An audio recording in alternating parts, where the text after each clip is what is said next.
Hello दोस्तों, नमस्कार। आपका हमारे यूट्यूब चैनल में बहुत स्वागत है। रीडमैन 2026 या थर्ड ग्रेड 2026 के लिए हमने मॉडल पेपर की सीरीज़ तैयार की है, जिसके लिए आपको रोजाना एक मॉडल पेपर देखना होगा और इसके द्वारा आप अपनी तैयारी को रख सकते हैं और अपनी तैयारी को मजबूत कर सकते हैं। तो राजस्थान थर्ड ग्रेड 2026 के लिए मॉडल पेपर की सीरीज़ को आपको रोजाना देखना होगा और तैयारी को मजबूत करना होगा। जो कि अधिकतर प्रश्न इस सीरीज में लिए गए हैं, वो सभी प्रश्न अधिकतर जो पेपर में आए हुए हैं या आने की संभावना है वही लिए गए हैं। तो आप अपनी तैयारी के साथ लग जाइए और रोजाना मॉडल पेपर जरूर देखिए, चाहे से आप उसको 2 की स्पीड पर देखिए, चाहे 1 की स्पीड पर। इससे आपका बार बार रिवीजन होगा और अधिक से अधिक सवालों को आप सरलता से सरल कर पाएंगे। वीडियो को लाइक कीजिए, शेयर कीजिए और चैनल को सब्सक्राइब नहीं किया है तो चैनल को सब्सक्राइब जरूर कर लें। चलिए देखते हैं अपना आज का मॉडल पेपर। आरटीई एक्ट के अनुसार बच्चों के सर्वांगीण विकास हेतु राजस्थान में CCE continuous and comprehensive evaluation मूल्यांकन है, ठीक है, की शुरुआत पायलट प्रोजेक्ट के रूप में किन जिलों में हुई थी? तो राजस्थान में सीसीई की शुरुआत पायलट प्रोजेक्ट के रूप में कहां से हुई थी? तो उसका जो राइट आंसर है जयपुर और अलवर से। आप इस वीडियो को बार-बार देखते रहा करो, वीडियो या पीडीएफ जो भी आपके पास हो, ताकि जो है क्वेश्चन बार-बार आपके सामने आने से इसको याद हो जाए आपको। अगला सवाल है, आरटीई एक्ट 2009 की किस धारा में शिक्षकों के दायित्व की चर्चा की गई है? तो शिक्षकों के दायित्व आरटीई की किस धारा में है? तो दूसरे का जो राइट आंसर यहाँ पे रहने वाला है ऑप्शन नंबर डी, धारा 24। अगला है एसआईक्यूई। एसआईक्यूई का पूरा नाम क्या है? तो एसआईक्यूई का पूरा नाम क्या रहने वाला है? State initiative for quality education, ठीक है, तो पहला इसका राइट आंसर रहने वाला है। अगला है, निम्न में से SIQE मतलब state initiative for quality education के उद्देश्य क्या है? मतलब ये SIQE आया क्यों था, ठीक है ना? तो इसका क्या होगा? बाल केंद्रित शिक्षण के द्वारा बालकों को सीखने के पर्याप्त अवसर उपलब्ध करवाना, बिल्कुल। कक्षा 1 से 5वीं तक के अध्ययनरत विद्यार्थियों के अधिगम स्तर में गुणात्मक वृद्धि करना, बिल्कुल। बच्चों की परीक्षा के भय को दूर करना और उपयुक्त सभी। तो ये सारी बातें बिल्कुल बिल्कुल इस पे सटीक बैठती है। अगला जो सवाल है आपके सामने, क्वेश्चन नंबर 5 है, दीक्षा का पूरा नाम क्या है? दीक्षा का पूरा नाम यहाँ पे क्या रहने वाला है? Digital infrastructure for knowledge sharing, और यही इसका राइट आंसर रहने वाला है। तो आपको मैं बता दूं, आज जो आप देखेंगे जो आरटीई और स्कूल मैनेजमेंट का जो है ज्यादा सवाल आपको देखने को मिलेंगे। फिर आप कमेंट करोगे कि मतलब ये सब्जेक्ट कहाँ चला गया, जीके कहाँ चला गया, वो कहाँ चला गया। तो आपको पहले वाले मॉडल पेपर भी देखने हैं, तो सारी चीजें मतलब उस हिसाब से बनाया गया है। जो पेपर में है मैं वही पढ़ा रहा हूँ और जो उन्होंने आंसर माना मैं वही बता रहा हूँ, ठीक है। कुछ गलतियां हो जाती है तो आप उसको बता देना, मैं उसमें सुधार कर लूंगा। अगला सवाल है, निपुण भारत मिशन। निपुण भारत मिशन की शुरुआत कब हुई थी? तो निपुण भारत मिशन जो है इसकी शुरुआत हुई थी ऑप्शन नंबर बी 2021 में। तो ज्यादातर जो मिशन वगैरह है ये 2020 में जब कोविड आया था, तो कोविड में जो है पढ़ाई को ज्यादा सही बनाने के लिए, कोविड के गैप को दूर करने के लिए और ज्यादा मिशन वहां पे लॉन्च किए गए, ठीक है। तो आपको इस चीज का ज्यादा ध्यान रखना है। अगला है, राजस्थान में स्माइल कार्यक्रम कब शुरू हुआ था? Social media engagement for social media interface for learning engagement, ये स्माइल का पूरा नाम है, ठीक है। तो ये भी कब शुरू हुआ था? सोशल मीडिया के माध्यम से पढ़ाना जब कोविड बढ़ गया था, जब बच्चे स्कूल नहीं आ पा रहे थे, ठीक है। तो सातवें का जो राइट आंसर यहाँ पे रहने वाला है ऑप्शन नंबर 13 अप्रैल 2020। अगला सवाल आपके सामने क्वेश्चन नंबर 8, शिक्षा में बढ़ते कदम कार्यक्रम का उद्देश्य क्या है? तो शिक्षा में बढ़ते कदम कार्यक्रम का क्या उद्देश्य है? विद्यार्थियों के लिए लर्निंग माई गैप, जो मतलब उन्होंने पढ़ाई छोड़ दी थी, को दक्षता आधारित शिक्षण से ब्रिज करके उनको उनके 8 ग्रेड लेवल तक, मतलब अभी जो लेवल उनका होना चाहिए उस लेवल तक पहुंचाना, ठीक है। उसको ये इसका काम है शिक्षा के बढ़ते कदम का, बिल्कुल। यह कार्यक्रम उपचारात्मक शिक्षण पर आधारित है, बिल्कुल बिल्कुल। उनकी कमियां पता चल गई कि अभी जो 2 साल का गैप रह गया था कोविड के समय, उनको किस प्रकार से दूर किया जा सकता है, तो ये उपचारात्मक शिक्षण है। कार्यक्रम का उद्देश्य आसान और आनंदपूर्ण शिक्षण की विधि से बेहतर बनाना, बिल्कुल उपयुक्त सभी। तो ये सारी बातें बिल्कुल जो राइट होने वाली है। अगला सवाल आपके सामने, प्रधानमंत्री पोषण योजना की शुरुआत कब हुई थी? तो प्रधानमंत्री जो है पोषण योजना की शुरुआत कब हुई थी? 9 का जो यहाँ पे आंसर रहने वाला ऑप्शन नंबर 2021 में। अगला आपके सामने, प्रतिभावान विद्यार्थियों को मूल रूप से विज्ञान के विषय में, किस विषय में? विज्ञान के विषय में करियर का चुनाव करने तथा वैज्ञानिक अनुसंधान में अपना भविष्य बनाने के लिए प्रोत्साहित करने वाली योजना कौन सी है? तो 10वें का जो राइट आंसर यहाँ पे रहने वाला है इंस्पायर अवार्ड योजना, ठीक है। अगला है, स्टार्स योजना की शुरुआत कब हुई थी? तो स्टार्स योजना की शुरुआत कब हुई थी? 11 का जो राइट आंसर यहाँ पे रहने वाला ऑप्शन नंबर सी 2020 में। राजस्थान में साइकिल वितरण योजना में किस कक्षा के लड़कियों को साइकिल वितरण की जाती है? तो साइकिल वितरण योजना में कौन सी कक्षा को लड़कियों को साइकिल वितरित की जाती है? तो 12वें का जो राइट आंसर यहाँ पे रहने वाला है वो है ऑप्शन नंबर सी, कक्षा 9 से 12। अगला है, नन्ही कली योजना के तहत कक्षा 1 से 8 तक के अध्ययनरत अनुसूचित जनजाति मतलब एसटी, ठीक है ना, एसटी वाले हैं कि बालिकाओं को सहायता स्वरूप कितनी राशि दी जाती है? नन्ही कली योजना, कौन सी योजना? नन्ही कली योजना। तो 13वां का जो राइट आंसर यहाँ पे माना गया है वो है ऑप्शन नंबर डी, 1800 रुपए, कक्षा 1 से 8 तक। मिड डे मील योजना का प्रारंभ कब हुआ था? तो मिड डे मील योजना का प्रारंभ कब हुआ था? 14 का जो राइट आंसर यहाँ पे रहने वाला है ऑप्शन नंबर बी। अगला, गार्गी पुरस्कार योजना के तहत 10 एवं 12 की पात्र बालिकाओं को पुरस्कार स्वरूप क्रमशः कितनी राशि दी जाती है? मतलब कक्षा 10वीं और कक्षा 12वीं वालों को गार्गी पुरस्कार में कम कितनी राशि दी जाती है? तो 15 का जो राइट आंसर यहाँ पे रहने वाला है 6000 और 5000, ठीक है। अगला सवाल आपके सामने, निम्न में से सत्य कथन है, निम्न में से कौन सा सत्य कथन है? 10वीं कक्षा में प्रथम 15 छात्रों को प्रतिमाह 400 रुपए 2 वर्ष तक छात्रों को, और 12वीं कक्षा में प्रथम 10 छात्रों को प्रतिमाह 500 रुपए 3 वर्ष तक। इन दोनों में से कौन सा सही है मेरिट छात्रवृत्ति के आधार में? इनमें से कौन सा कथन सही है? तो 16वें का जो राइट आंसर है ऑप्शन नंबर सी, कथन 1 व 2 दोनों सही है, ठीक है। अगला है, राजस्थान राज्य पाठ्य पुस्तक मंडल मतलब RSTB, ठीक है, Rajasthan state text book board, इसका मुख्यालय कहाँ पे है? तो 17 का जो राइट आंसर यहाँ पे रहने वाला है ऑप्शन नंबर सी, जयपुर में है। अगला जो है, समग्र शिक्षा अभियान 2.0 जिसको हम समसा बोलते हैं, तो समग्र शिक्षा अभियान 2.0 को मंजूरी कब प्रदान की गई थी? तो 18 का जो राइट आंसर यहाँ पे रहने वाला है ऑप्शन नंबर 4 अगस्त 2021 को। अगला सवाल आपके सामने, निपुण भारत पहल से संबंधित सत्य कथन कौन सा है? तो 19 का जो यहाँ पे राइट आंसर क्या रहेगा? देखिए 19 है, इस योजना के माध्यम से वर्ष 2026-27 तक प्रत्येक विद्यार्थी को कक्षा 3री के अंत तक एक पढ़ने और लिखने, अंकगणित सीखने की क्षमता विकसित की जाएगी, बिल्कुल।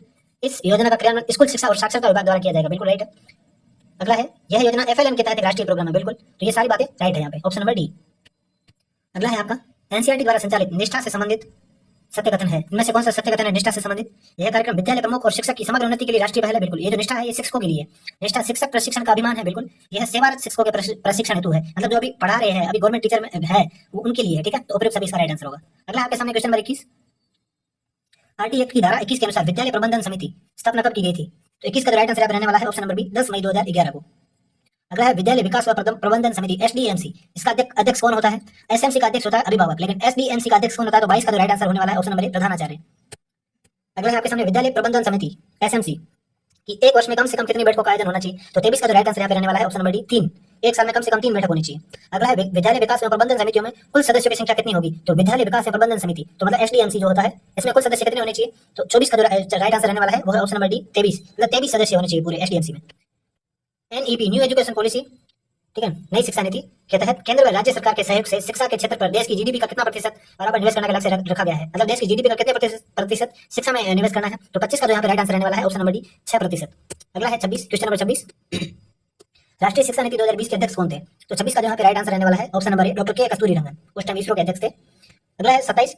राष्ट्रीय शिक्षा नीति 2020 को कितने भाग तथा कितने अध्याय में विभक्त किया गया है? तो एनईपी के कितने भाग और कितने अध्याय है? तो 27 का जो राइट आंसर है ऑप्शन नंबर ए, 4 अध्याय और 27 भाग है। अगला क्वेश्चन आपके सामने क्वेश्चन नंबर 28। राष्ट्रीय शिक्षा नीति 2020 के उद्देश्य में शामिल है। तो राष्ट्रीय शिक्षा नीति 2020 के उद्देश्य क्या है? एनईपी 2020 का उद्देश्य शिक्षा की पहुंच, समानता, गुणवत्ता, वहनीयता, शिक्षा और उत्तरदायित्व जैसे मुद्दों पर विशेष ध्यान देता है। बिल्कुल राइट है पहला। छात्रों को जरूरी कौशल और ज्ञान से लैस करना, बिल्कुल राइट है। शिक्षा नीति में छात्रों में रचनात्मक सोच, तार्किक निर्णय और नवाचार की भावना, बिल्कुल ये राइट है। तो उपरोक्त सभी इसके आंसर हो जाएगा। अगला क्वेश्चन नंबर 29। एफएलएन कार्यक्रम में मुख्य रूप से ध्यान केंद्रित किया गया है। मतलब एफएलएन में किस पे ध्यान केंद्रित किया गया है? तो 29 का जो यहाँ पे होगा आंसर, पाठ्यक्रम सुधार पर नहीं। एफएलएन मतलब फाउंडेशनल लिटरेसी एंड न्यूमरेसी, मतलब उसको एक तो पढ़ना आना चाहिए और न्यूमरेसी मतलब उसको गिनना आना चाहिए, पढ़ना लिखना और गिनना। तो ये इसका राइट आंसर हो जाएगा। अगला है आपके लिए क्वेश्चन नंबर 30। राष्ट्रीय शिक्षा नीति 2020 के तहत 3 से 18 वर्ष के बालकों के लिए निम्नलिखित में से कौन सा नया शैक्षणिक और पाठ्यचर्या पुनर्गठन किया गया है? तो इसमें क्या होगा?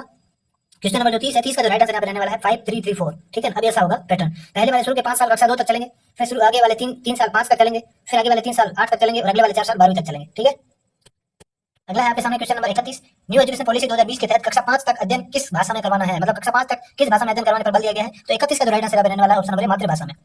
अगला है क्वेश्चन नंबर 32। राजस्थान में डायल फ्यूचर कार्यक्रम, कौन सा कार्यक्रम? डायल फ्यूचर कार्यक्रम, मतलब आप उसमें डायल करो और अपने जो है फ्यूचर के बारे में आप उनसे कंसल्टेट कर सकते हैं। तो ये डायल फ्यूचर कार्यक्रम है, कब शुरू किया गया था? तो 32 का जो यहाँ पे राइट आंसर रहने वाला है ऑप्शन नंबर ए, 27 जून 2013 को।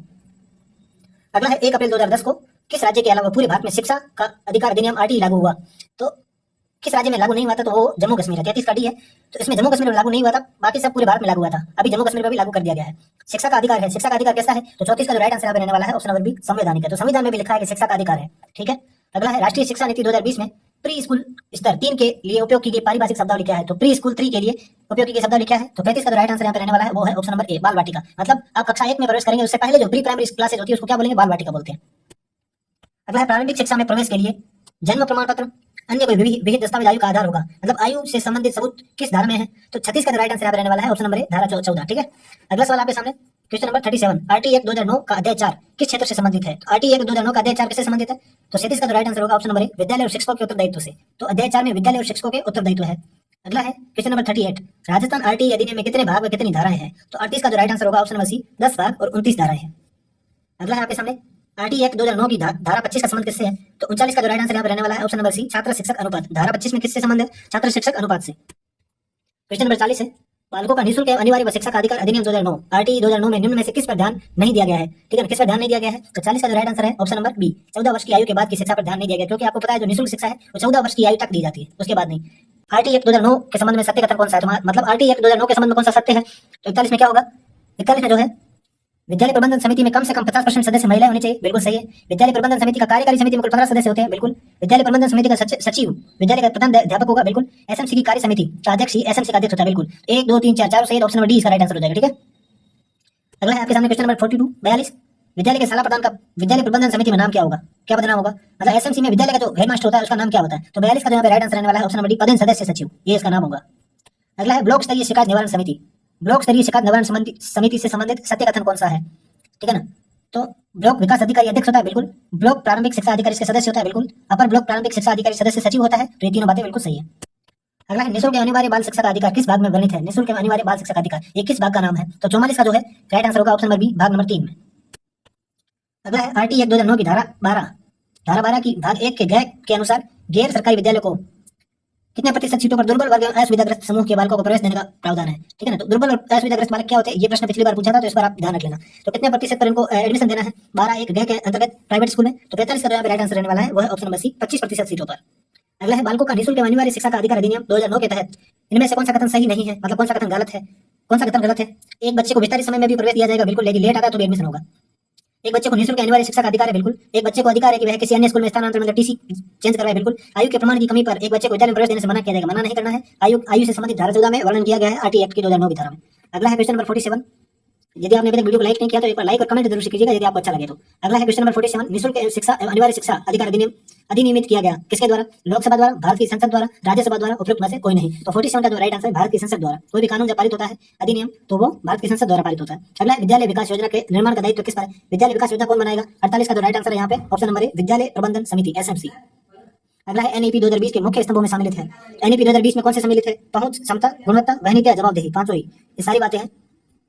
अगला है राष्ट्रीय शिक्षा नीति 2020 क्या प्रस्तावित करती है, राष्ट्रीय शिक्षा नीति 2020 क्या प्रस्तावित करती है। विद्यालय की पाठ्यचर्या की विषय वस्तु में कटौती, विद्यालय की पाठ्यचर्या में लचीलेपन में वृद्धि, रटन अधिगम को महत्व देना, विवेचनात्मक चिंतन को महत्व देना। तो 50 का जो यहाँ पे राइट आंसर रहने वाला है वो है ऑप्शन नंबर डी 1, 2 और 4, मतलब रटन वाला गलत है, बाकी सारे सही है। अगला है राजस्थान के उत्तर पश्चिम मरुस्थल भाग में कौन सा सत्य नहीं है, कौन सा तथ्य सत्य नहीं है, ठीक है ना। यह भाग राज्य के लगभग 3/5 भाग में विस्तृत है। यहाँ की जलवायु शुष्क एवं अत्यधिक विषम है। अरब सागर की मानसून हवाएं यहाँ न पहुंच पाने के कारण वर्षा नगण्य है। इस क्षेत्र का सामान्य ढाल उत्तर पूर्व से दक्षिण पश्चिम की ओर है। तो 41 का कौन सा चीज गलत है, ऑप्शन नंबर बी गलत है, मतलब केवल 3 गलत है, ये वाली बात गलत है, बाकी सारी बातें सही है। Question number 52। गुजरात राज्य के कितने जिलों की सीमा राजस्थान के साथ लगती है, तो 52 का जो राइट आंसर रहने वाला है ऑप्शन नंबर डी 6 जिलों की सीमा लगती है, ठीक है। राजस्थान के वे जिले कौन से हैं जिनका कुछ क्षेत्र उन जिलों की मुख्य भूमि से बिल्कुल पृथक एवं दूर है। ऐसे कौन से जिले जिनकी कुछ भूमि है ना, तो उनके मुख्य जिले से दूर है। तो 53 का जो राइट आंसर रहने वाला है ऑप्शन नंबर सी चित्तौड़गढ़ एवं राजसमंद। अगला है थार मरुस्थल के संबंध में कौन सा तथ्य सही नहीं है, तो थार मरुस्थल के संबंध में कौन सा तथ्य सही नहीं है। तो 54 का आप देखिए, यह विश्व का सर्वाधिक आबादी वाला मरुस्थल है, तो बिल्कुल ये पहली बात राइट है। यहाँ का ढाल उत्तर पश्चिम से दक्षिण पूर्व की ओर है, ये गलत है। और बबूल का फोक ढोकड़ा के यहाँ के प्रमुख है, और बाजरा मोठ ग्वार यहाँ की प्रमुख फसलें हैं। तो 54 का right answer option number B, ठीक है ना, ये दोनों बातें गलत है। अगला क्वेश्चन नंबर 55। राजस्थान में सूर्य की सर्वाधिक सीधी किरणें किस जिले पर पड़ती है, तो 55 का राइट आंसर है ऑप्शन नंबर ए बांसवाड़ा में, सर्वाधिक दक्षिण गंगानगर में।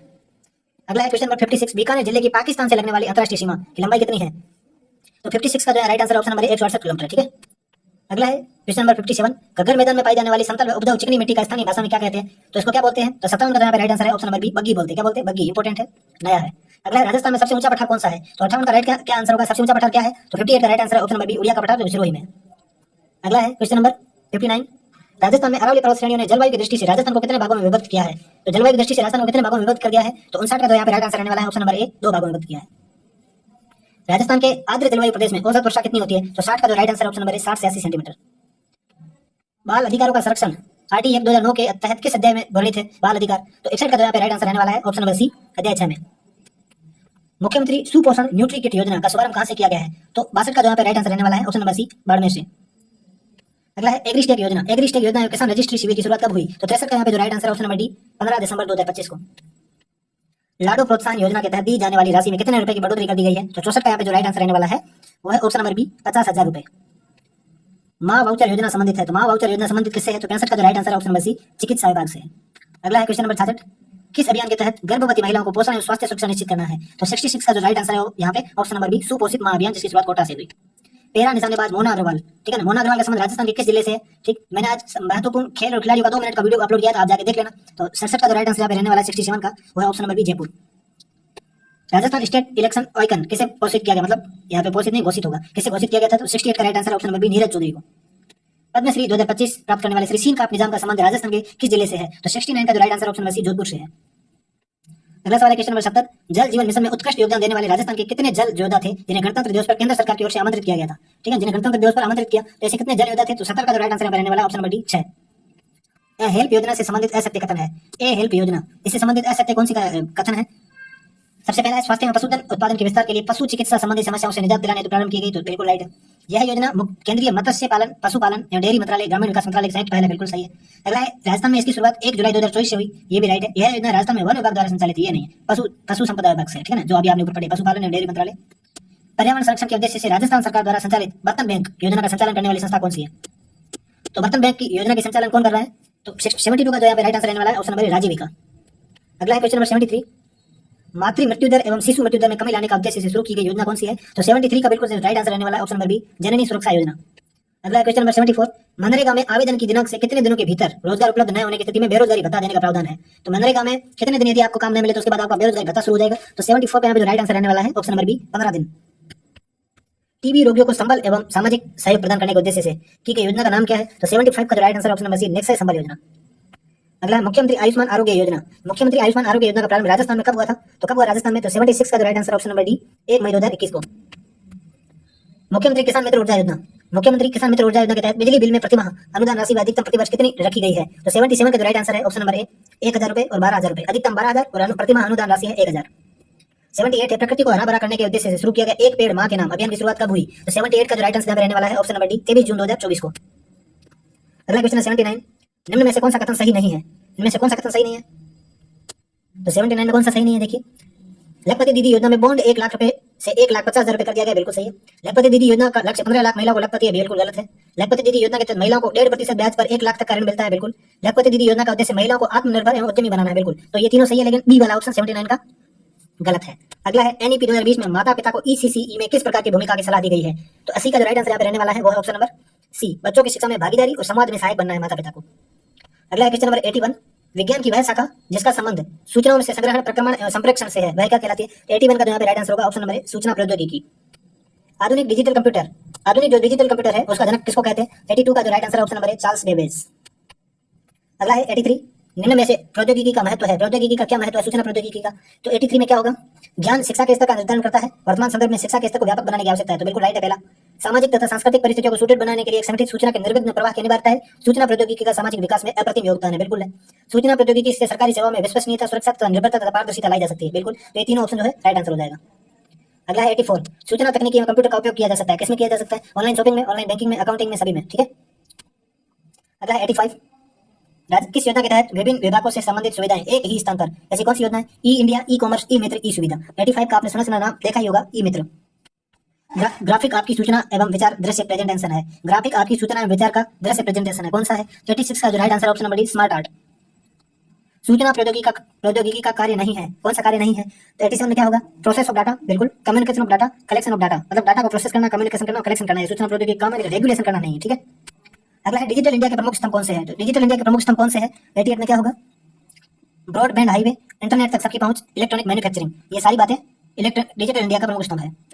अगला है राष्ट्रीय साइबर सुरक्षा नीति। राष्ट्रीय साइबर सुरक्षा नीति कब जारी की गई थी? तो 89 का जो यहाँ पे राइट आंसर रहने वाला है वह ऑप्शन नंबर बी, 2 जुलाई 2013 को। कब जारी की गई थी? 2 जुलाई 2013 को, ठीक है। अगला सवाल है question number 90, digital Bharat programme. एक second, question number 90, digital Bharat programme की शुरुआत कब हुई थी? तो 90 का जो यहाँ पे राइट आंसर रहने वाला है, डिजिटल भारत की शुरुआत कब हुई थी डिजिटल भारत प्रोग्राम की? तो यहाँ पे राइट आंसर रहने वाला है ऑप्शन नंबर बी, 2015 में, ठीक है। अगला है आकाश 4। आकाश 4 टैबलेट को भारत में कब लॉन्च किया गया था? तो 91 का जो राइट आंसर है ऑप्शन नंबर डी, 2011 में आकाश 4 नाम के टैबलेट को लॉन्च किया गया। भारत का सबसे तेज कंप्यूटर कौन सा बताइए? भारत का सबसे तेज सुपर कंप्यूटर कौन सा है? तो 92 का जो राइट आंसर है ऑप्शन नंबर ए, परम सिद्धि। और एरावत वाला पिछली बार वैकेंसी में पूछा गया था, रीट मेंस वाले में, ठीक है। अगला है अनेक माध्यमों से सूचना प्राप्ति की पद्धति, जिसके अंतर्गत वीडियो, तस्वीर, संगीत, टेक्स्ट, कंप्यूटर आदि के माध्यम से सूचना प्राप्त की जाती है, क्या कहलाता है? बुलेटिन बोर्ड सेवाएं, मल्टीमीडिया, ई कॉमर्स, इनमें से कोई नहीं। तो 93 का जो राइट आंसर है उसको मल्टीमीडिया कहते हैं, जैसे व्हाट्सएप यूज करते हैं। दूसरी पीढ़ी की मोबाइल तकनीक है, दूसरी पीढ़ी की मोबाइल की तकनीक क्या है? तो 94 का जो यहाँ पे राइट आंसर रहने वाला है ऑप्शन नंबर ए, 3G तकनीक है, ठीक है। वह कौन सा माध्यम है जिससे संदेश टेलीप्रिंटर मशीन से सीधे गंतव्य पर भेजे जाते हैं? उस मशीन को क्या कहते हैं? तो 95 का जो राइट आंसर रहने वाला है ऑप्शन नंबर बी, टेलेक्स सेवा। अगला है भारत की प्रथम तार लाइन कब किसके मध्य शुरू की गई? भारत की प्रथम तार लाइन कब शुरू की गई? तो 96 का यहाँ पे राइट आंसर है ऑप्शन नंबर ए, 1851 में कोलकाता व डायमंड हार्बर के मध्य में शुरू की गई, ठीक है। अगला है 97, निम्न में से इंटरनेट पर उपलब्ध सेवाएं हैं, इंटरनेट पर उपलब्ध सेवाएं कौन सी है? तो 97 में क्या होगा? ई कॉमर्स, बुलेटिन बोर्ड सेवाएं, टेलनेट, उपयोग सभी है, ठीक है। कैसे लग रहा है आपको प्रश्न? यदि अच्छा लग रहा है तो आप चैनल को सब्सक्राइब और वीडियो को लाइक जरूर से कर लीजिए। अगला सवाल है भारतीय राष्ट्रीय पोर्टल का मुख्य कार्य क्या है? तो भारतीय राष्ट्रीय पोर्टल का मुख्य कार्य क्या है? यह अंग्रेजी और हिंदी दोनों में सरकारी सूचना और सेवाओं का एक स्थल पर स्रोत उपलब्ध करवाता है।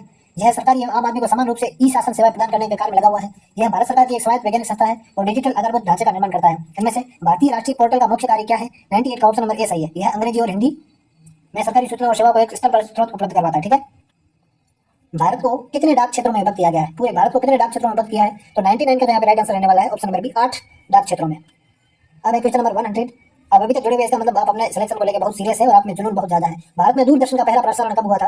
तो भारत में दूरदर्शन का जो पहला प्रसारण है 100 का आंसर होगा ऑप्शन नंबर डी, 1951 में।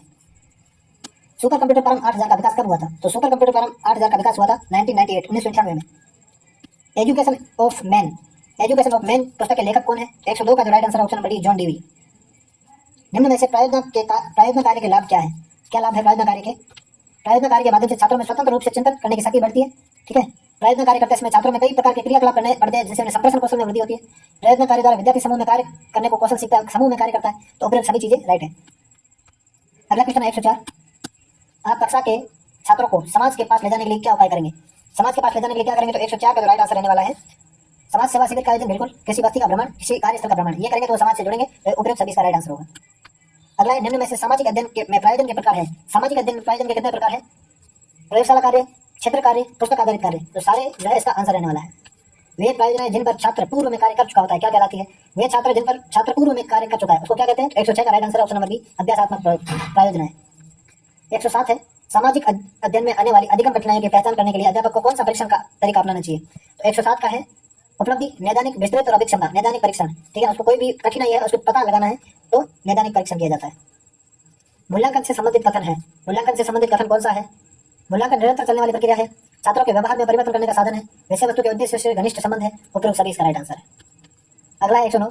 मूल्यांकन का प्रमुख प्रयोजन क्या है? तो मूल्यांकन का प्रमुख प्रयोजन क्या है? उपचारात्मक शिक्षण के बिंदुओं का पता लगाना, बालकों में व्यवहारगत परिवर्तन की दिशा, प्रकृति व स्तर का पता लगाना, छात्रों की कमजोरियों का पता लगाना, सिर्फ बालकों की उपलब्धियों का पता लगाना। तो ऑप्शन नंबर बी इसका राइट आंसर हो जाएगा। ठीक है, अगला है क्वेश्चन नंबर 110। शिक्षण प्रक्रिया में मूल्यांकन आवश्यक है। क्यों आवश्यक है मूल्यांकन? तो पाठ्यक्रम में सुधार के लिए, छात्रों की उपलब्धि का स्तर जानने के लिए, शिक्षण कार्य में सुधार के लिए, उपरोक्त सभी कार्य के लिए, सभी कार्यों के लिए मूल्यांकन आवश्यक है। पिछड़े बालक वह है, पिछड़े बालक कौन से हैं? 111 में जिसकी शैक्षणिक उपलब्धि जिसकी स्वाभाविक योग्यता से कम है, जिसकी शैक्षणिक उपलब्धि स्वाभाविक योग्यता स्तर से अधिक है उसको पिछड़ा नहीं बोलते। शैक्षणिक उपलब्धि उसकी स्वाभाविक योग्यता के बराबर है तो ये पिछड़ा कहाँ से हुआ? सामान्य है। जिसकी शैक्षणिक उपलब्धि उसकी स्वाभाविक योग्यता स्तर से औसत है, ये भी पिछड़ा नहीं है। तो पिछड़ा कौन सा है? जिसकी स्वाभाविक योग्यता कम है। ठीक है, तो राइट आंसर पहला होगा। अगला है क्वेश्चन नंबर 112। बुद्धि के सामूहिक कारक सिद्धांत का प्रणेता कौन है? 112 का जो राइट आंसर है ऑप्शन नंबर ए, थ्रस्टन। अगला है क्वेश्चन नंबर 113। डिसऑर्थोग्राफिया, पहले भी मैं आपको बता चुका हूँ डिसऑर्थोग्राफिया किसे कहते हैं? 113 का राइट आंसर होगा ऑप्शन नंबर बी, वर्तनी विकार को। 114 है अनुभव एवं प्रशिक्षण के द्वारा व्यवहार में परिवर्तन लाना ही अधिगम है। बहुत इंपॉर्टेंट जो परिभाषा है। और 114 का जो राइट आंसर है वो रहने वाला ऑप्शन नंबर डी, गेट्स एवं अन्य ने इसको कहा था। उद्दीपन एवं अनुक्रिया में बंध स्थापित होना ही अधिगम है। यह कथन किस अधिगम सिद्धांत पर आधारित है? उद्दीपन एवं अनुक्रिया में बंध स्थापित होना ही अधिगम है। 115 का ये सिद्धांत कौन सा है? तो 115 का राइट आंसर प्रयास एवं त्रुटि का सिद्धांत। अधिगम सिद्धांतों का एवं उनके प्रवर्तकों का कौन सा युग्म सही है? तो इनमें से कौन सा युग्म सही है? सूचना प्रसाधन सिद्धांत कार्ल रॉजर्स, बिल्कुल नहीं। उद्दीपन अनुक्रिया सिद्धांत क्रिया प्रसूत पावलोव नहीं है। उद्देश्यवाद का सिद्धांत टोलमैन नहीं। तो बी ऑप्शन इसका राइट आंसर रहने वाला है। अगला है बाल विकास को प्रभावित करने वाला कारक कौन सा है? वंशानुक्रम है, वातावरण है, आहार एवं रोग है। तो सभी है। अगला है पियाजे ने बुद्धि विकास की कितनी अवस्थाएं बताई थी? तो बुद्धि विकास की कितनी अवस्थाएं बताई पियाजे ने, जीन पियाजे ने? तो 118 का right answer option number B, 4 अवस्थाएं बताई थी। बालक के संवेगात्मक विकास को प्रभावित करने वाले तत्व कौन से हैं? तो संवेगात्मक विकास को प्रभावित करने वाले जो तत्व हैं थकान, स्वास्थ्य, मानसिक योग्यता, सारी बातें। ठीक है, अगला सवाल आपके सामने क्वेश्चन नंबर 120। किशोरावस्था जीवन में क्रांतिकारी परिवर्तन, कठिन संघर्ष और तूफानी दौर का समय है। ऐसा परिभाषा किसने दी थी किशोरावस्था के बारे में? तो 120 का तो right answer option number C, Stanley Hall. बुद्धि के त्रितंत्र सिद्धांत, बुद्धि का जो त्रितंत्र सिद्धांत है वो किसने प्रतिपादित किया था? 121 का राइट आंसर रहने वाला है ऑप्शन नंबर बी, स्टर्नबर्ग ने। प्रतिभाशाली बालकों की बुद्धि लब्धि या आईक्यू कितनी होती है? तो प्रतिभाशाली बालकों की जो आईक्यू होती है वो है 140 से अधिक। अगला है डिसमॉर्फिया, डिसमॉर्फिया किससे संबंधित है? 123 का राइट आंसर रहने वाला है ऑप्शन नंबर सी, शारीरिक कुरूपता विकार। अगला है थॉर्नडाइक ने अधिगम के 3 मुख्य नियमों के अतिरिक्त कितने गौण नियम बताए हैं? तो 3 मुख्य नियमों के अतिरिक्त थॉर्नडाइक ने गौण नियम कितने बताए हैं? तो कुल गौण नियम कितने हैं? 124 का right answer option number C, 5 गौण नियम बताए हैं। आनुभाविक अधिगम की प्रवृत्ति का निर्धारण किस कारक से होता है? तो 125 का राइट आंसर यहाँ पे रहने वाला है ऑप्शन नंबर डी। कौन सा? डी।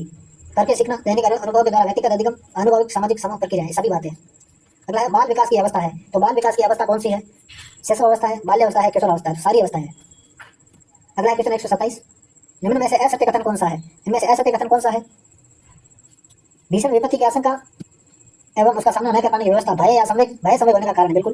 किशोरावस्था में काम संबंधी भय उत्पन्न होते हैं, बिल्कुल। भय बालक को समाज विरोधी प्रवृत्ति और अनुपयोगी कार्यों की ओर प्रवृत्त करता है, ये गलत है। नवीन अनुभव द्वारा बालक के संवेगों का पुनः प्रशिक्षण देकर भय का निराकरण किया जा सकता है, बिल्कुल राइट है। ऑप्शन नंबर सी इसका गलत है। अगला है बाल्यावस्था में विकास को छद्म परिपक्वता का विषय किसने बोला है? 128 का right answer option number B, Ross ने बोला। ठीक है, अगला सवाल आपके सामने, किस सिद्धांत के अनुसार बालक का विकास सिर से पैर की दिशा में होता है? सिर से पैर की दिशा में किस सिद्धांत में होता है? 129 का राइट आंसर है ऑप्शन नंबर ए, विकास दिशा का सिद्धांत। बहुकारक या बहुतत्व सिद्धांत के प्रवर्तक कौन है? बुद्धि के बहुकारक या बहुतत्व सिद्धांत के प्रवर्तक कौन है? 130 का right answer option number A, Thorndike. सम्मिलित कीजिए, इनमें से सम्मिलित करना है आपको। कौन सा सिद्धांत किसने दिया था? सबसे पहला एक तत्व सिद्धांत अल्फ्रेड बिने ने दिया। द्वितत्व सिद्धांत स्पीयरमैन ने दिया, बहुआयामी सिद्धांत गार्डनर ने दिया और समूह तत्व सिद्धांत थर्स्टन ने दिया। 1, 2, 3, 4 पहला इसका आंसर होगा। अगला है 132। यदि किसी बालक की बुद्धि लब्धि 90 से 110 के मध्य है तो वह बालक है, सामान्य बालक है, विशिष्ट है, उत्तम है, उदासीन है। तो 132 का जो राइट आंसर होगा ऑप्शन नंबर ए सामान्य बालक है। अगला है 133। स्किनर के अनुसार मंद बुद्धि बालक की विशेषता क्या है? आत्मविश्वास का अभाव है, दूसरों को मित्र बनाने की अधिक इच्छा होती है, मैंने पहले भी बताया है, संवेगात्मक और सामाजिक असमायोजन होता है, तो उपरोक्त सभी है। शिक्षक के पास अधिगम के जितने भी साधन होते हैं उनमें प्रेरणा संभवतः सर्वाधिक महत्वपूर्ण है। यह कथन किसका है? तो 134 का right answer option number B Stephens का है। 135 है अधिगम है। अधिगम क्या है? तो अधिगम क्या है? अनुभव एवं प्रशिक्षण द्वारा व्यवहार में परिवर्तन ही अधिगम है। अगला है डीसेल। डीसेल के अनुसार अधिगम प्रक्रिया के कितने सोपान हैं? तो 136 का right answer option number B 5। ये सारे प्रश्न मैंने पहले बता रखे हैं। परंपरागत अनुकूलन सिद्धांत के प्रतिपादक कौन है? 137 का right answer option number A Pavlov है। 138 है क्रिया प्रसूत अनुबंधन का सिद्धांत को प्रतिपादित करने वाले बी.एफ. स्किनर कहाँ के निवासी है? ठीक है ना। तो 138 का राइट आंसर है ऑप्शन नंबर बी संयुक्त राज्य अमेरिका के। किस सिद्धांत के अनुसार अध्यापकों को बालकों की योग्यता एवं शक्ति के अनुसार मनोवैज्ञानिक वातावरण उपलब्ध करवाना चाहिए? 139 में है ऑप्शन नंबर ए क्षेत्र सिद्धांत। अगला है 140 सामाजिक अधिगम सिद्धांत व्यवहारवादी अधिगम सिद्धांत है। इस सिद्धांत के प्रवर्तक में प्रमुख प्रवर्तक कौन है? 140 का right answer option number C Albert Bandura. संज्ञानात्मक विकास की अवस्था है, तो संज्ञानात्मक विकास की अवस्था कौन सी है? 141 का right answer option number D उपयुक्त सभी है। ठीक है। इंद्रिय जनित गामक अवस्था, पूर्व संक्रियात्मक, मूर्त संक्रियात्मक और अमूर्त संक्रियात्मक, ये 4 है टोटल। अगला है अमूर्त संक्रियात्मक अवस्था की विशेषता क्या है? सभी प्रकार के संपर्कों का समुचित विकास हो जाता है, बिल्कुल। भाषा संबंधी योग्यता व संप्रेषणशीलता का विकास होता है और स्मरण शक्ति रटने पर आधारित न्याय और तर्क व समझ पर आधारित होने लगती है, बिल्कुल। तीनों बातें एकदम सही है। 143 है जब बालक किसी विषय के विशिष्ट विषय के सामान्य सिद्धांतों को अच्छी तरह समझ लेता है तो उसमें उस ज्ञान को अन्य परिस्थितियों में प्रयोग करने की योग्यता प्राप्त हो जाती है। यह कथन अधिगम स्थानांतरण के कौन से सिद्धांत से संबंधित है? तो 143 का राइट आंसर रहने वाला ऑप्शन नंबर बी सामान्यीकरण का सिद्धांत। ठीक है। अगला है क्वेश्चन नंबर 144। निम्न में से मास्लो द्वारा बताई गई मूल आवश्यकता कौन सी है? अब्राहम मास्लो ने कौन सी आवश्यकता बताई थी? 144 का ऑप्शन नंबर डी आत्मविश्वास संबंधी आवश्यकता। 145 है निर्मितवादी उपागम का उद्गम है। 145 है निर्मितवादी उपागम का उद्गम है, तो इसका क्या आंसर होगा? 145 का right answer option number C संज्ञानात्मक मनोविज्ञान। अगला क्वेश्चन है 146 सृजनशील बालकों की विशेषता संबंधित सत्य कथन है, तो 146 में क्या होगा? वह विचार और कार्य में मौलिकता प्रदर्शन करता है, वह समाज में सक्षम होता है, उसकी साहसिक कार्य में प्रवृत्ति होती है, वह भविष्य के प्रति आशावान व दूरदृष्टि वाला होता है, समस्या के प्रति उसमें उच्च स्तर की संवेदना होती है। तो चारों बातें बिल्कुल सही है। ठीक है। अगला 147 डिस्प्लेक्सिया संबंधित है। डिस्प्लेक्सिया किससे संबंधित है? 147 का ऑप्शन नंबर ए शारीरिक कौशल विकास से संबंधित है।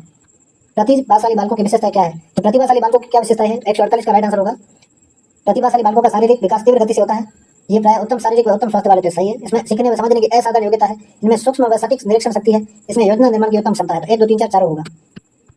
अगला है 149 सत्य कथन है। मानसिक आयु बच्चे की मानसिक योग्यताओं के विकास की दर उसकी मानसिक आयु कहलाती है और काल क्रमोन्मुख आयु सामान्य बच्चों में वर्षों के आधार पर आंकी गई आयु, तो इनमें से सत्य कौन सा है? 149 का जो सी है 1 व 2 दोनों ही सत्य है। अगला है क्वेश्चन 150 अधिगम अक्षमता शब्द का प्रयोग सबसे पहले किसने किया था? 150 का जो right answer option number C Samuel Kirk ने। तो दोस्तों कमेंट के माध्यम से बताइए आपको वीडियो कैसा लगा, और कोई प्रश्न आपको अगर पूछना है तो कमेंट के माध्यम से पूछ सकते हैं। और वीडियो को लाइक कीजिए, शेयर कीजिए। चैनल को सब्सक्राइब नहीं किया है तो चैनल को सब्सक्राइब जरूर कर लीजिए, इससे हमारे आने वाले वीडियो की जानकारी आपको तुरंत मिलती रहेगी। वीडियो देखने के लिए आपका बहुत धन्यवाद।